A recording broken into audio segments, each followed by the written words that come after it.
All right, I'm Michael Imhotep, founder of the African History Network, host of the African History Network show. I'm a talk show host, researcher, lecturer, writer, and historian.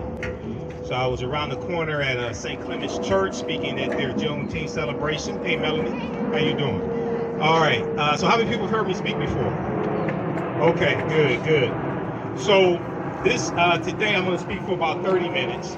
And what I want to do is I want to speak really for about 20 minutes, and then I want to open up for questions and answers if I can, because understanding the learning process, oftentimes we learn more from answering questions than just listening. So I want to engage the audience as well. So Crystal contacted me, and she wanted me to talk some about the history of Juneteenth, which I've been doing all week. And also we're going to talk, connect this to the transatlantic slave trade as well, because all of this history is connected. Okay, so I've done a number of media interviews this week dealing with Juneteenth, and I was on the Tammy Mack show on Fox Business Soul, the streaming service, on Wednesday, and we were talking about Juneteenth as a federal holiday. Now, is that a good thing or bad thing? And when I teach about Juneteenth, and I have a 2.5-hour lecture dealing with the real history of Juneteenth. So my table is going to be set up over here. Be sure to come support the African History Network, because that helps finance what I do and helps me stay independent as much as possible and keep the bills paid and the lights on. Okay, that's where the money comes from. When I talk about the history of Juneteenth, even though it's a federal holiday, and that's a good thing, there's a lot of misinformation floating around about the history of Juneteenth. And I saw a lot of misinformation last year in the media. So I want to try to correct some of that history. So some of that misinformation. So June 19th, 1865, what we celebrate is Juneteenth. Sometimes it was called Jubilee Day. Sometimes it was called Emancipation Day. That commemorates June 19th, 1865, when Major General Gordon Granger goes into Galveston, Texas. He arrives at the beach in Texas the day before with about 2,000 Union troops, okay? And they're there to enforce what's known as General Order Number 3, which is enforcing the Emancipation Proclamation, but also, and maybe even more importantly, to take back physical control of the state of Texas, because Texas seceded from the Union during the Civil War. Texas was part of the Confederacy. So it took a military force to take control of Texas and bring it back under Union control. That's what he was there to do. And he also delivered General Order Number 3, which basically said, and I'm not going to read the whole thing, but it basically said that the enslaved Africans there in Texas, there were about 250,000 of them, that they were free based upon the Emancipation Proclamation, and that they should stay on the plantations and negotiate wages with their former slave owners. Okay, now there's a few problems with the way this history is presented. Number one, now let me do my disclaimer. If you've heard me speak before, you know I say this disclaimer. I may say some things that are outside the circumference of your own awareness. Just because you never heard them before, disagree with them, does not mean that they're not true. It just means you may have to do some research to understand what I'm talking about. So first of all, we were taught, most of us were taught in school, that the Emancipation Proclamation freed the slaves. Okay, however, who has ever read the Emancipation Proclamation? It's at archives.gov, which is the U.S. National Archives. I spent a lot of time doing research at archives.gov. It's at loc.gov, which is the Library of Congress website. They have all types of historical information and documents there. I do a lot of research at loc.gov. Who's ever read the Emancipation Proclamation? Okay, now how many of us were taught in school the Emancipation Proclamation freed the slaves? Okay, now how many of us know that's false, that the Emancipation Proclamation did not free the slaves? Okay, now if you read it, this is why I tell people, see, proper documentation ends all conversation. You don't have to believe a word that I say. Go research this for yourself. If we read the U.S. Constitution, if we read the Emancipation Proclamation, if we read the Declaration of Independence, if we read the 1964 Civil Rights Act, then a lot of this stuff we will understand, because unfortunately many African Americans don't understand history, don't understand law, and most Americans don't understand history, don't understand law, don't understand the Constitution either. The Emancipation Proclamation was a military strategy that Abraham Lincoln used to bring the South back into the Union. The goal was not to free the slaves. Lincoln was trying to keep the Union together. It was the preliminary Emancipation Proclamation was issued September 22nd, 1862, the year before. How many people know this? And how many people know? Raise your hand if you knew this. Okay. What it stated was the territories or states in rebellion that seceded from the Union and were part of the Confederate States of America, what we call the Confederacy. It stated that they had until January 1st, 1863 to come back into the Union. Otherwise, their slaves were going to be set free, because their slaves were their greatest resource that they had. They were the foundation of their wealth. When you read the statements of secession from like Mississippi and Texas and Alabama, things like this, they talked about how central to their way of life and their wealth their African slaves were. So they didn't come back into the Union. So he issues the Emancipation Proclamation January 1st, 1863. The problem is that Lincoln, and this was an executive order, the problem is Lincoln had no authority to tell the Confederacy to do anything, because they seceded from the Union. They set up their own government. They set up their own constitution. They set up their own monetary system. That'd be like Great Britain telling the United States that separates, and you had the American Revolutionary War, 1775, 1783, Declaration of Independence, July 4th, 1776, all of this. That's like Great Britain ordering the U.S. to do something. It's like, wait a second, this is our own sovereign government. You can't tell us to do anything.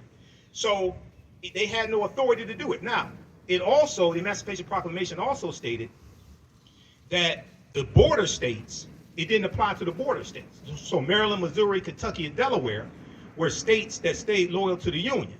They were allowed to keep their slaves, okay? When you study Maryland, Maryland did not free its slaves till November 1st, 1864. That's almost 2 years after the Emancipation Proclamation. So, like this morning, I was getting ready to speak around the corner at St. Clement's Church, and then come over here. I was watching MSNBC, Ali Velshi show, and they're talking about Juneteenth, and they said the Emancipation Proclamation freed the slaves, and this, and they said, oh, the black people in Galveston, Texas, found out 2.5 years later. And I'm sitting there, and I know it's Sunday morning, but I was cussing at the TV. I can't lie. I'm sitting there, and I'm like, who did the historical research for this? This is false. Okay, so I don't want people to misunderstand me. I'm all for celebrating Juneteenth. But when we come together and celebrate Juneteenth, we have to correct the history of Juneteenth, and we have to protect the history of Juneteenth. We also have to protect it and make sure white corporations don't pimp Juneteenth. Okay, so we have to have enough respect for ourselves to go after them when they try to pimp Juneteenth as well. Okay, so one, the Emancipation Proclamation did not free the slaves. It's going to lead to slavery ending, okay? And what happens is, as the Union troops go throughout these Confederate territories, they're taking back control of these territories. But it takes military force to do this. Now, it's going to be the 13th Amendment. It's going to be the 13th Amendment. Yeah, let me have water, brother. Thank you. It's going to be the 13th Amendment, which is ratified December 6, 1865, which is going to legally end slavery, chattel slavery in this country. And that amends the U.S. Constitution, because the U.S. Constitution sanctions slavery. Article 4, Section 2 of the U.S. Constitution laid the foundation for the Fugitive Slave Act of 1793 and the Fugitive Slave Act of 1850. We know Article 1, Section 2, Clause 3 of the U.S. Constitution, what people call a three-fifths compromise, which is really misunderstood. It did not say we're three-fifths of a human being. It was, anybody ever read the U.S. Constitution? Raise your hand. Is there anybody ever read the U.S. Constitution? Yes, we all should read the U.S. Constitution, because it's directly related to law today. If we understood the U.S. Constitution, we understood law, we could flip all this stuff overnight. Because then we would see why our votes are being suppressed. Right. Okay? It's just like you had people who didn't understand the law January 6, 2021, and they said the president invited us here to the Capitol. Well, the president's house is the White House, 1600 Pennsylvania Avenue. He has no control over the U.S. Capitol building. That's the legislative branch of government. That's a co-equal branch of government. The powers of the executive branch are in Article 2. The powers of the legislative branch are in Article 1. He has no authority to invite you to the Capitol building. That's why you were trespassing. But if you had read, you wouldn't be catching the case right now. This is what happened. So there was an article from CBS News. They did a segment, CBS News Morning, January 19th, 2021. I talk about this on my show a lot. It deals with how most Americans don't know what's in the U.S. Constitution. And they went out on the street, and they talked. Most of the people they talked to were white, and they were asking them things. How many members of the House of Representatives are? Let's explain it. Are we near the airport? Yeah. Okay. All right. Yeah, that's right. So they were asking them questions like, how many members in the House of Representatives are there? They were asking them basic questions. Most Americans, most people can answer the question. There was a study that came out about 2018. It's like a Gallup poll or something like that. Alabama.com has this article, AL.com. You can research this.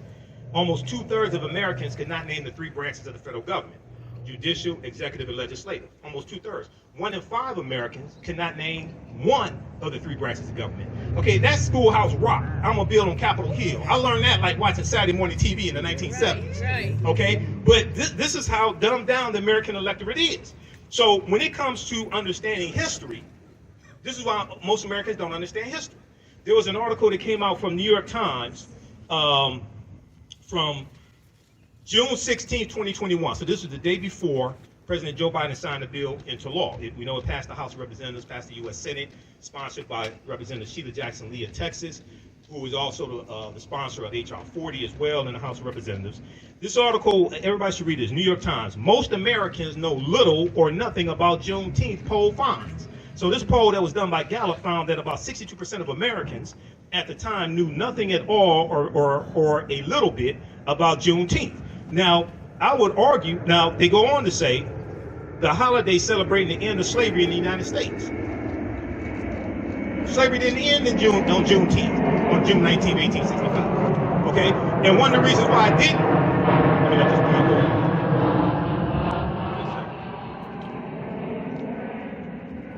one of the reasons why slavery didn't end then is because some of the slave owners in Texas, not just Galveston, but some of the slave owners in Texas somehow kept the word away from their slaves or didn't abide by it if they got the word and kept them enslaved for an additional year.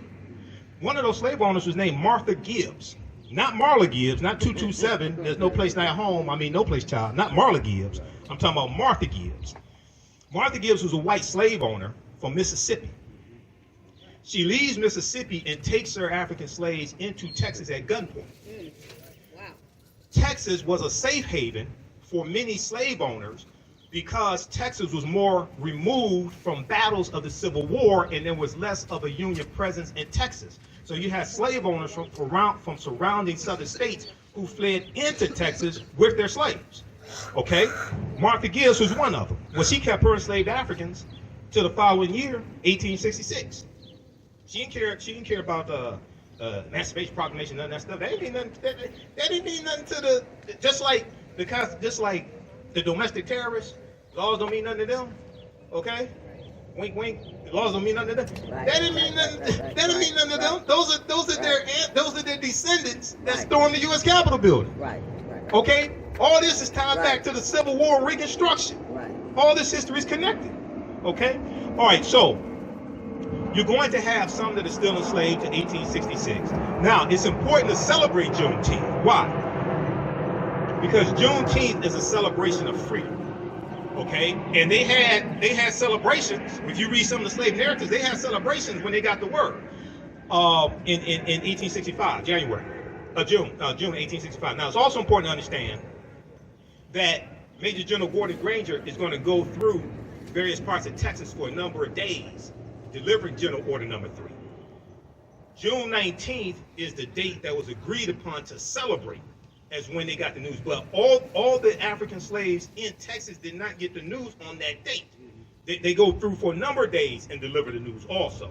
So Juneteenth is a celebration of freedom. It's not our Independence Day because we weren't independent. We still ain't independent today because about 97% of African Americans work for white people. Okay. Now I'm not saying go quit your job. That's economic suicide. I'm not saying quit your job, but I'm saying that's not Independence Day. That's Emancipation. You can say Emancipation Day. You can say Freedom Day.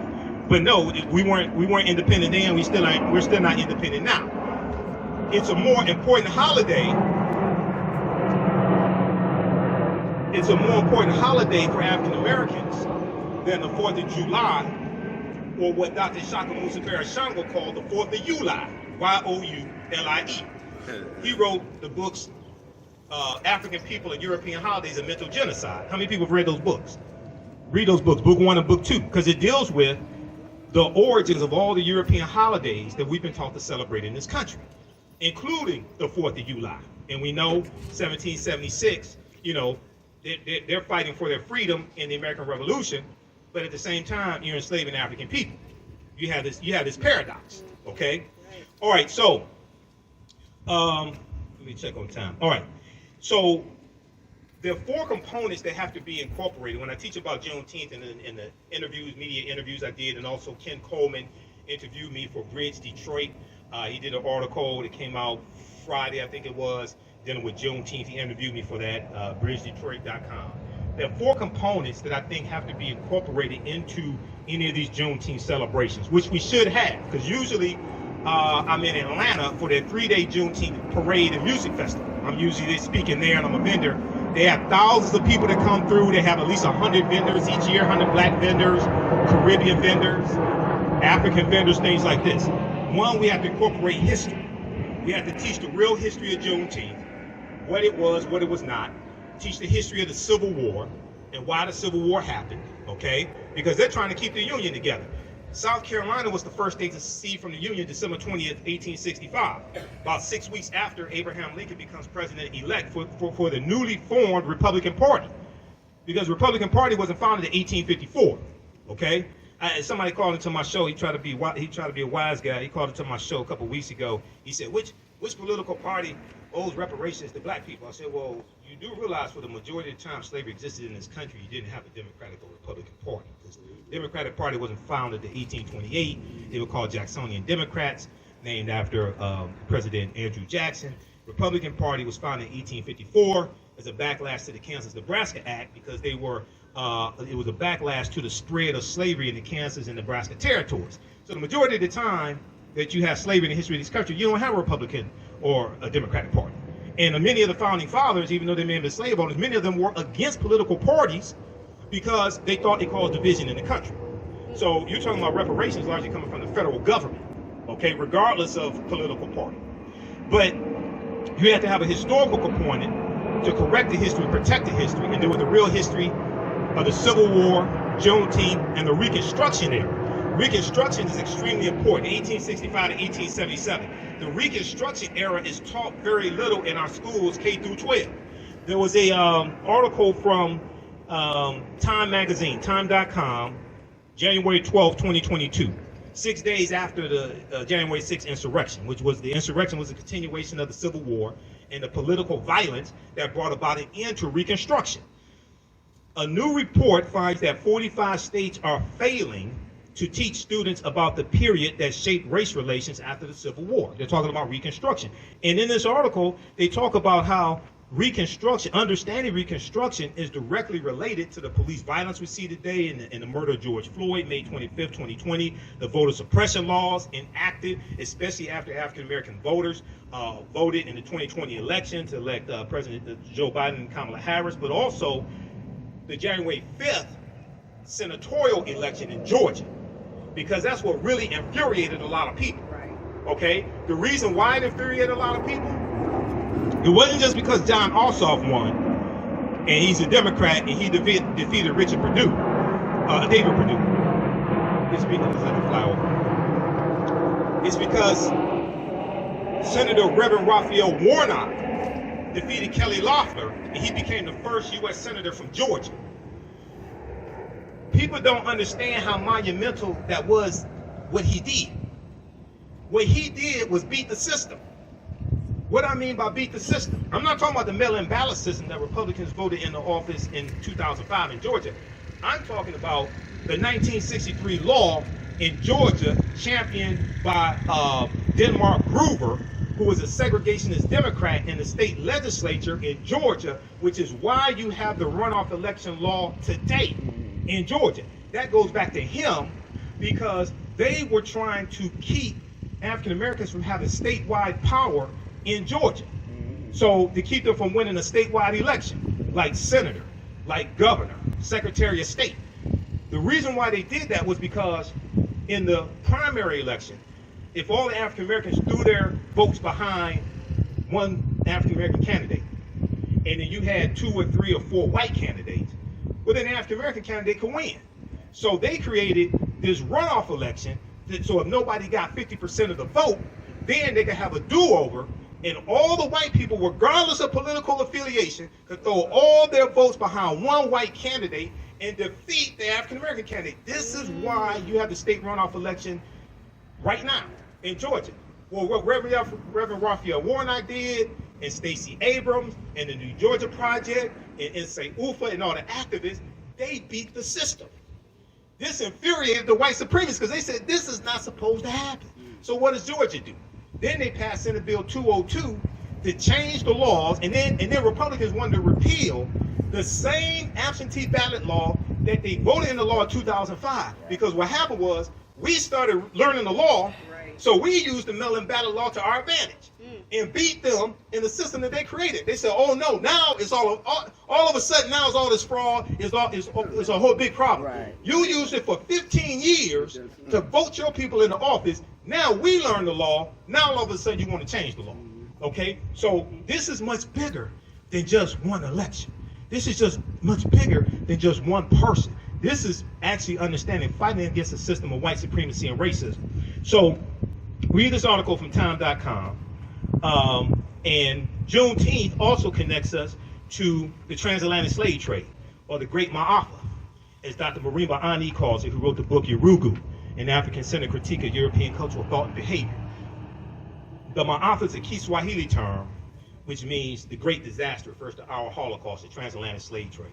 Because our Holocaust is different than other people's Holocaust. I don't have a problem with talking about other people's Holocaust. We can talk about the Holocaust of Jews. Now, when we talk about the Holocaust of Jews, you also have to talk about the killing of 50,000 Afro-Germans. Because Hitler also killed 50,000 Afro-Germans. Somehow that gets left out of the conversation. January 27th is the National Day of Remembrance of the Jewish Holocaust, okay? And it's January 27th because it was January 27th, 1945, I think it was, when the Soviet troops go into Poland and liberate the Holocaust survivors from the Auschwitz concentration camps, Auschwitz 1, 2, and 3. That's why it's on January 27th. So I was reading articles from Associated Press. I was reading coverage about the National Day of Remembrance of the Holocaust, January 27th. I'm like, why don't y'all talk about the Afro-Germans who were killed? That's part of the Holocaust also. We totally get left out of that conversation. Well, if we don't understand that history, we don't understand how to interject ourselves into that history. So Juneteenth also connects us to the transatlantic slave trade, which we see starts formally, most sources say 1441, with Anton Gonzalez going into present-day Mauritania, capturing about 12 Africans. But we know there's historical events that lead up to that happening. It doesn't just fall out of the sky. This goes back to the conflicts and the wars that the African Moors are having in Europe with Europeans. And the Moors intermixing into European society and losing control of various areas that they control, like Al-Andalus in the southern portion of Spain. And we see this backlash. Now the Moors are taking the teachings from ancient Kemet, ancient Egypt, the Nile Valley region of Africa, into Europe. They bring Europe out of the Dark Ages. These teachings saved Europe. If it had not been for the Moors, Europe probably would have been totally devastated by the Black Death, the bubonic plague. It hits in 1347 to 1400. Europe loses between 1/4 to 1/3 of the population. Estimates are somewhere between 25 million to 75 million people. But the Moors introduced science. They introduced new types of nautical instruments. They introduced the periodic tables. They introduced something they call alchemy. Today we call it chemistry. Al is the Arabic prefix. Algebra, alcohol, alchemy, things like this. They're introducing different types of surgical instruments. They're creating standards for physicians to pass, okay? The University of Salamanca in Spain, which is built by African, Moors, and Arabs, about 1285 AD, okay? So they're introducing, in a lot of the early universities in Europe, a lot of those professors are going to be Moors. So all these things that we taught Europeans came back to kick us in behind. Moors are going to introduce cotton and sugar around the 9th century and 10th century. No, first plantations, the Spanish especially are going to set up when they start conquering lands like island lands like Jamaica. And thank you, brother. Oh, okay, thank you. Like Jamaica and Hispaniola, things like this are going to be sugarcane plantations because sugarcane requires a warm tropical area to grow in. All right. So when we go from the beginning of the transatlantic slave trade, and then we see the English get involved in 1562 with John Hawkins and the good ship Jesus and things like this. We see the triangular trade created. We go throughout history. We're going to see resistance all throughout. We see here, even in this land, I know people talk about August 20th, 1619. One, it's important to understand that African people were here in this land that we call the United States of America going back at least 51,700 years ago. If you read the book, how many people are familiar with Dr. David Imhotep, who wrote the book, The First Americans Were Africans, Documented Evidence? So he's a friend of mine. I've interviewed him probably 13, 14 times. His first book has 713 footnotes. It thoroughly documents an African presence in this country going back at least 51,700 years ago, the Khoisan. The Khoisan have the oldest DNA on the planet. They come from Southern Africa. They go all around the world. They're the ancestors to the Anu and the Twa. The Twa are derisively or derogatorily called pygmies in European anthropology and archaeology. They go all around the world. They're short-statured Africans. So, yes, African people circumnavigated the globe. Yes, we were already here. But that does not mean the transatlantic slave trade did not happen. Now, the Spanish are the second ones involved in the transatlantic slave trade. They're bringing Africans into the territory we call in the South Carolina, Georgia area in 1526. This is 93 years before 1619. So even though people talk about 1619, you have to deal with that history before then. You have to talk about Juan Garrido, who was born in West Africa in 1480. He comes into Florida in 1513 with the Spanish conquistador Juan Ponce de Leon. It's going to be Juan Ponce de Leon who names Florida, who gives Florida its name. It's Spanish, which means it has some reference to flower. This is where the word Florida comes to. Well, Juan Garrido is probably the first African we know of by name who comes to this land we call the United States of America. This is long before 1619. So even though 1619 is important to understand, and understand it in the proper context, that's not when we first came to this land, but that's part of the transatlantic slave trade. Now, August 20th, 1619, when the White Lion pirate ship, you have the White Lion and the Treasure, two English pirate ships that come into Virginia, basically Point Comfort there in Virginia. How much time I'm at 27. I'm not at 28 minutes, Crystal. How am I on time? Hey, go on. Okay, so when these two English pirate ships come in, and you have 20-odd Africans who are exchanged for food and water and supplies, right? At this time in 1619, did you know codified slave laws don't exist in any of the 13 colonies? Did y'all know this? Y'all didn't know this? Nope. Oh, you gotta bring me out here to speak more often. Yeah. No. Who's read Before the Mayflower by Lerone Bennett Jr.? Because he breaks some of this down in chapter 2.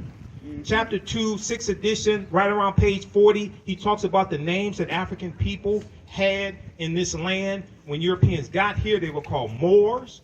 They were called Negers, N-E-G-E-R-S, Nagars, N-E-G-A-R-S, and Blackamoors, okay? The word Negro really wasn't used for us at that time. He's talking about in the 1600s, all right? So, and he's talking about the presence of the Moors here when Europeans got here. And then at that time, also in the colonies, the people who we call white people, they weren't referred to as white. They were referred to as either Christians or Englishmen, okay? So they're exchanged for food and water and supplies. They're put into a form of indentured servitude for about 3 to 5 years and released from that. Some of them go on to own land. You're going to have some Africans who come here, either willingly or unwillingly, who end up owning white indentured servants also. That's a whole nother conversation. Some people don't want to have that conversation, don't know why, but that's part of the history. Lerone Bennett Jr. breaks this down in chapter 2 of Before the Mayflower. Okay, so this is, Juneteenth connects us to the transatlantic slave trade. The first colony to have codified slave laws is going to be Massachusetts, 1641. They come to Virginia about 1660, 1661. The laws are coming to different colonies at different times. Different colonies had their own laws, okay? So some of the slave ships, and I was looking at some information from nationalarchives.gov for the UK. Some of the slave ships, the Triton had 150 African slaves, the Antelope 230, the Juno 250, the Alexander 450, the Baltimore 280, the Polly 400, the Jason 360. We know the good ship Jesus 1562. John Hawkins, who becomes later Sir John Hawkins of Plymouth, England, had 300 Africans as well.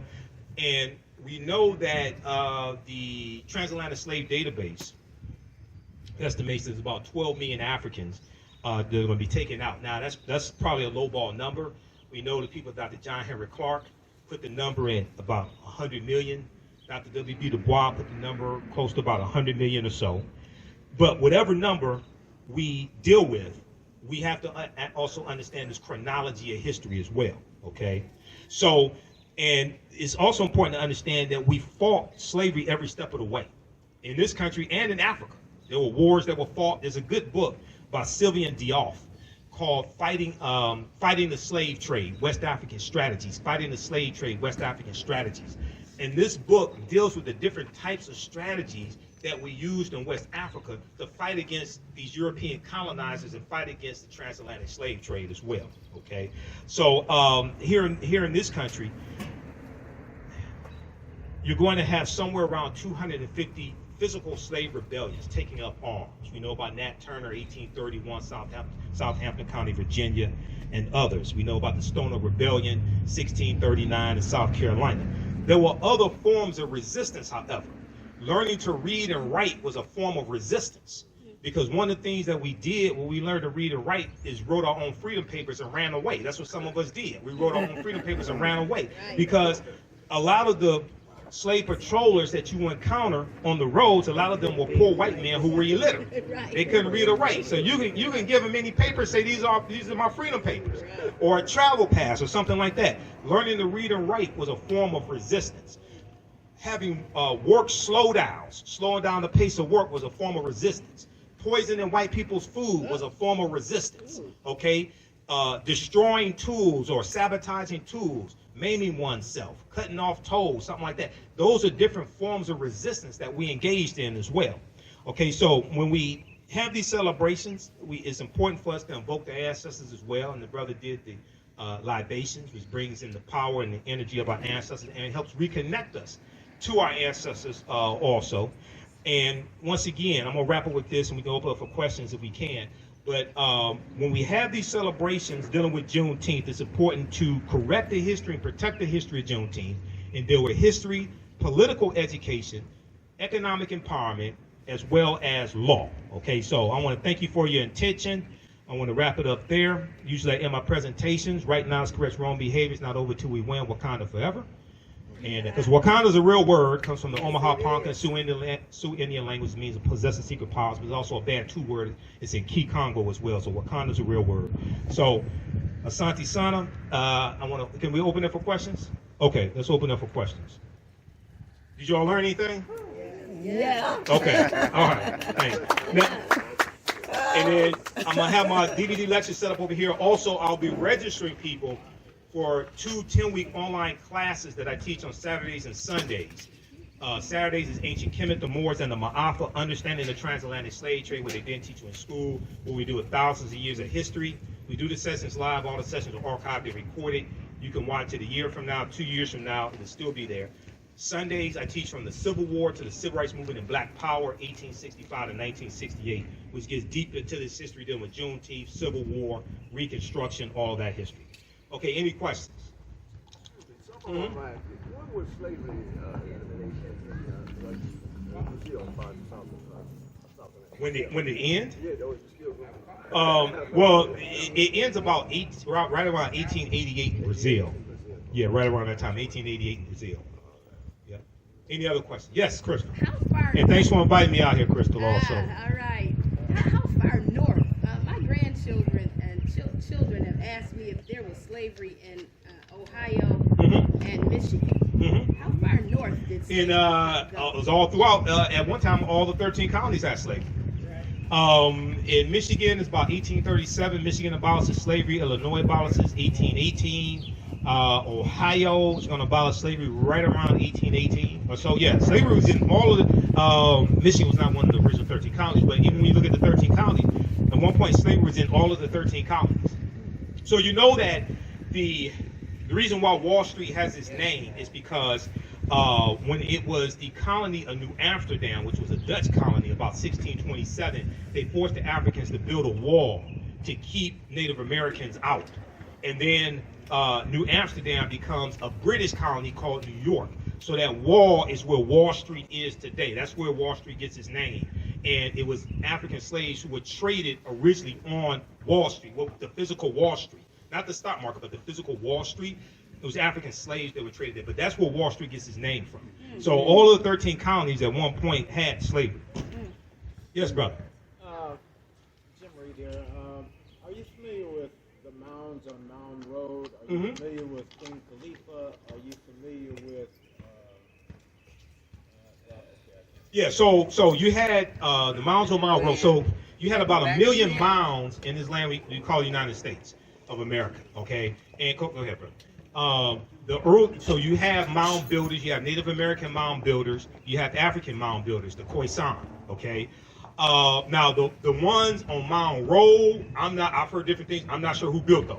Okay, but yes, at one point you had about 1 million mounds in this land we call the United States of America. Today is somewhere I think about 100,000. Dr. David M. Hotep talks about this as well. Cahokia in East Illinois is the largest mound that still exists today. Okay, and these are the early mound builders were African people. Now, yes, you did have Native Americans that built mounds. So I'm not trying to take, sometimes when we talk about African people being here first, even though people concede that African people were the first people on the planet, but then we talk about being them here first in the U.S., then it causes a problem. I'm not taking anything away from Native Americans. And Native Americans I have Native American in my family, Cherokee and Blackfoot on my mother's side. She's from Tennessee. But the people who we call Native Americans are the offspring of the intermixing of Africans who were here over 50,000 years and Asians who come here around 3000 BC. And the Africans and Asians intermix, and they're offspring of who we call Native Americans. These were usually a dark-skinned people. Okay, they weren't the very light-skinned, almost white-looking like Native Americans, or some that you see today. Okay, so when I talk about this history, I'm not trying to denigrate Native Americans or take anything away from them, but it's important for us to understand this chronology of history. Yes, go ahead, brother. I just thought of the third part of my question. Yeah. Are you familiar with Isaiah Henson? Isaiah Henson or Josiah Henson? Okay, Josiah. Okay, so Josiah Henson was a runaway slave from Maryland, and he ran away with his family, and he writes an autobiography. Josiah Henson is the real life person that the fictitious character of Uncle Tom in Harriet Beecher Stowe's 1852 novel Uncle Tom's Cabin is based upon, because she read his autobiography. He becomes a abolitionist on the Underground Railroad. He becomes a Methodist minister and an educator. He and his family go up into Canada because of the Fugitive Slave Act of 1850, which was the fifth bill of 5 bills and what's known as the Compromise of 1850. The Compromise of 1850 is legislation that comes about to organize the land that the U.S. gets at the end of the Mexican-American War, 1846-1848. So the U.S. gets the territory that today makes up California, Arizona, New Mexico, Colorado, Utah, and Nevada. California comes into the land as a free state in 1850. Okay, all that comes from Mexico as a result of the Mexican-American War. The U.S. pays Mexico $15 million. Mexico loses about 1/3 of their territory. So the Fugitive Slave Act of 1850 intensifies the abolitionist movement. It makes it more dangerous for runaway slaves to even live in the North, because now it says that all people have to work with the authorities to capture runaway slaves and return them to the slave owners, and it removed habeas corpus, which meant your right to a day in court. Previously, under the Fugitive Slave Act of 1793, the slave owner had to go to court and prove that that person was their slave. The Fugitive Slave Act of 1850 takes away that and calls more runaway slaves to run into Canada. Okay, so Josiah Henson goes into Canada. So that's where he was the real life person that Uncle Tom is based upon. And Uncle Tom was not the not the way that the stereotype of Uncle Tom was that he was subservient to white people and things like this. Now that was Sambo. Sambo was a slave who followed the slave master Simon Legree around and told him where the slaves were hiding, who were running away, things like this. Uncle Tom was a slave who refused to beat black women. He was the slave who took cotton out of his sack, put it in the other slave sacks who didn't meet their daily quota, things like that. That's who Uncle Tom was in the book. Okay, there was a 1912 movie, about 1912, a short movie about 30 minutes, that depicted Uncle Tom as being subservient to white people, docile, obedient. So that may be where the slur, the stereotype of Uncle Tom comes from. But that's not the Uncle Tom in the novel, and that's definitely not Josiah Henson. That was written by Phyllis Wheatley. Right. Uncle Tom's Cabin was written by Harriet Beecher Stowe, 1852. Now, Queen Khalifa, I've been doing research on Queen Khalifa. Now, some sources say she was a fictitious queen. Some say she was a real queen. I don't know whether she's fictitious or not. It's believed in quote, it's believed that California is derived from her name. I don't know that for certain. Any other questions? Okay, we'll go over here and then go to this brother here. Yeah. It's actually two questions. If that's Mhm. okay. The first question is it true that the difference between the indigenous people of this land and the Native Americans, is it true that the Native Americans are by land contract and the indigenous people are people that were the first people that was here on this land? Okay. So it depends upon how you're using the term indigenous. If you want to say, if you are you Original. okay, the original. Okay. So when you say land contract, you're talking about treaties. Yes. Native Americans. My other question Uh-huh. is, are you familiar with Dum Diversus and the Yeah. decree that King James wrote? Because it Well, ties Dum into- Diversus is 1452. Right, Okay, but that's before King James time. right, I know that. Okay. But it still affects us to this very day, right? Some decrees that happen in Dum Diversus. I've heard people talk about how those decrees from the 15th century still affect us today. Now, I want to see them really explain to me the relationship. This is before the United States of America came into existence. Right. Okay, so I'm familiar with the argument, but I want them to explain to me how does that apply to the U.S. today. I'm familiar with the argument. I'm familiar with a lot of arguments. Okay. Wasn't it the Pope, his decrees was to enslave us? So isn't that how it still affects us today? A lot of decrees was to enslave us during his day. But I don't I feel that I've looked at the information, but I fail to understand. So you have treaties like I think it's about 1454, the Treaty of Tordesillas, when the Pope divides Spain and Portugal. The Pope sends Spain and Portugal out to divide the non-Christian world among Spain and Portugal, things like So this. that would affect us, right? No. Weren't we the non-Christian? But that's before you have a new United States government that has a constitution and a sovereign. Okay, so this might be a discussion. Michael, this is a discussion. We got a after. sidebar on that. Let's get to the We got a next sidebar on question. that. Go ahead, All brother. right. My other question was, Yeah. if you don't mind, Go ahead. are you familiar with the decrees of King James? Which decrees of King James? The one that had us enslaved, the ones that had us from Ireland, brought from Ireland over here to America. I'm familiar with those somewhat because Ireland was a colony of England. Ireland was a colony of England. Right. Now, what about the decree? So, wasn't there land contracts that was given to people that came from Ireland over here that had something to do with the 7-year indentured servitude? There were people who entered into indentured servitude and then were awarded land afterwards. Some of them were of African descent also. In chapter 2 of Before the Mayflower by Lerone Bennett Jr., he talks about this as well. We can have a sidebar because that's what my table is going to be. I want to get to some of these other questions. Yes, brother. want to ask if you were familiar with the different variations of the term slavery.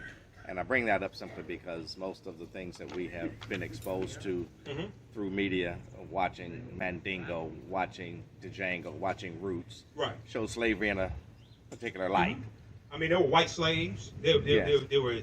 You had slavery in Europe. You had slavery in Slavic nations. You had a slavery. Now, this is before. This wasn't chattel slavery, but you had slavery of Muslims enslaving Christians. Some of those Muslims were Moors enslaving white Christians. Okay, so you had different types of slavery. The one here in the U.S. was a chattel slavery. After, now, not in 1619, chattel slavery didn't exist in the 13 colonies in 1619, but later, after it's going to be developed, you're enslaved for perpetuity. So your children are born into slavery. Okay, you're enslaved for perpetuity, which was different than other forms of slavery, even though other forms of slavery were wrong. Okay, but here you're a slave because of quote unquote race, which is a made up construct. Okay. 2, you're enslaved for perpetuity, forever. So your children's children are born into slavery. All right. So it's a different concept. So, and this has to be a distinction has to be made, because then when we talk about repairing the damage of slavery, what some people call reparations, then the other people say, well, everybody has slavery. No, that was different than what happened here, and slavery was written into the U.S. Constitution. Right. Well, Yeah. well, my point is, by showing what we've been exposed to media-wise, I made a personal trip to the plantation in New Orleans where they filmed Django. Django Unchained. Yes, and they gave us a tour, but explained slavery in that particular area, and they described it in a way that was much more different from what we have seen in the media. It was almost like slavery was cooperation between the slaves and the slave owners, and they had rights down there that were respected by law. Some different states had different laws and different levels of slavery also. For instance, so in Virginia, it was legal for slaves to learn to read and write up until 1831. 1831 is when you had the Nat Turner Rebellion, because Nat Turner was literate and he could read and write, and he could read the Bible, and he used the Bible as a tool to teach his people that they should be free. So after the Nat Turner Rebellion, after he was captured and executed, the state legislature passed a law to then ban teaching slaves to read and write. So different colonies, different states at this point, different states did have different laws. Okay, and you had states that abolished slavery before others. Massachusetts is one of them, around somewhere around 1780. Vermont's going to be the first one, 1777. So there were different variations. It wasn't just like the same thing all throughout all the states. There were different variations based upon which state you're talking about. Okay. Any other questions? And then I'll be over on my table. So we have my DVD lectures. You can register for my online history classes. I teach on Saturdays and Sundays also. We have them at a discount. Yes. Could I have one question? One last question. Okay. Now, to my understanding, there was a part of what they call the slave Bible, where the slave master would take certain parts of the Bible and put them in text to be allowed to, teach the slaves about slavery. Like be kind to your master, be honorable to your master. In other words, they would take certain segments of the Bible to try to promote, Yeah. They call it slave Bible. They were allowed Right. to preach those parts of the Bible. Okay. In various states, yeah, you're gonna have that. You're gonna have that happen. And what should I name? This is the book our children made. That one kid, he wanted to know what name should we give to this ship. What name should we give to the ship? Right. Yeah. Well, yeah. What do you think is a good name? Because I told him I don't know. I said definitely not Amistad. But what do you think? The Amistad comes to mind because those Africans won their freedom in the U.S. Supreme Court because the international transatlantic slave trade was abolished in 1807 and went into effect January 1st, 1808. So that helps form a legal argument for reparations also, by the way. That's based upon Article 1, Section 9, Clause 1 of the U.S. Constitution. You can call it the Amistad. You can call it